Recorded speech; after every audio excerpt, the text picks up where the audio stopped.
തിരുവനന്തപുരം മുതലപ്പുഴയിൽ വീണ്ടും അപകടം. അഴിമുഖത്ത് വെള്ളം തലകീഴായി മറിഞ്ഞു. 3 പേരാണ് വെള്ളത്തിൽ ഉണ്ടായിരുന്നത്. മത്സ്യബന്ധനം കഴിഞ്ഞ് മടങ്ങുമ്പോഴായിരുന്നു അപകടമുണ്ടായത്. വെള്ളത്തിൽ ഉണ്ടായിരുന്ന എല്ലാവരും നീന്തി രക്ഷപ്പെട്ടു. മീര മനോഹരനാണ് നമുക്കൊപ്പം ചേരുന്നത്. മീര, ആർക്കും കാര്യമായ അപകടം അല്ലെങ്കിൽ പരിക്കൊന്നും ഏറ്റിട്ടില്ല എന്നല്ലേ മനസ്സിലാക്കേണ്ടത്?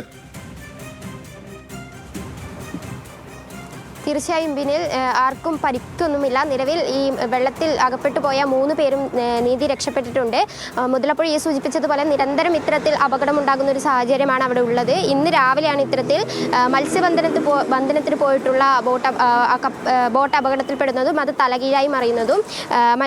വെട്ടുതുറ സ്വദേശിയായിട്ടുള്ള നിതിൻ്റെ ഉടമസ്ഥതയുള്ള നിത്യസഹായ മാത എന്ന ബോട്ടാണ് ഇത്തരത്തിൽ വള്ളമാണ് ഇത്തരത്തിൽ അപകടത്തിൽപ്പെട്ടത്. നിലവിൽ അഭിജിത്ത്, അഭിശ്യാം വെട്ടുതുറ സ്വദേശികളായിട്ടുള്ള ഈ 3 പേരായിരുന്നു ആ വള്ളത്തിൽ ഉണ്ടായിരുന്നത്. മത്സ്യബന്ധനത്തിന് പോയതായിരുന്നു. തിരിച്ചു വരുമ്പോഴാണ് ഇത്തരത്തിൽ വള്ളം തലകീഴായി മറിയുന്നത്. എന്തായാലും ഈ 3 പേരും നീന്തി രക്ഷപ്പെട്ടിട്ടുണ്ട്.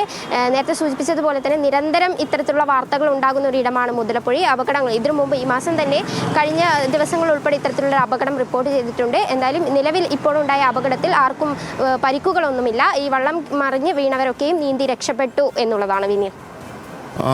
മീര, അതായത് തുടർച്ചയായി മുതലപ്പുഴയിൽ ഇങ്ങനത്തെ അപകടങ്ങൾ ആവർത്തിക്കുകയാണല്ലോ മീര. തീർച്ചയായും കഴിഞ്ഞ മെയ് 5-ാം തീയതി ഉൾപ്പെടെ ഇത്തരത്തിൽ വള്ളം മറിഞ്ഞ് ഒരു അപകടം ഉണ്ടായിരുന്നു. നേരത്തെ സൂചിപ്പിച്ചതുപോലെ തന്നെ ഇപ്പോൾ അഴിമുഖത്ത്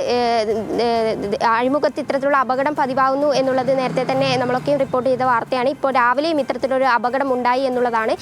നടപടികൾ സ്വീകരിക്കേണ്ടതായിട്ടുണ്ട് എന്നുള്ളത് മത്സ്യത്തൊഴിലാളികൾ ഉൾപ്പെടെ നിരന്തരം ഉന്നയിക്കുന്ന ഒരു ആവശ്യം കൂടിയാണ്. അവിടെ തുടർ നടപടികൾ ഉൾപ്പെടെ ഉണ്ടാവേണ്ടതാണ്.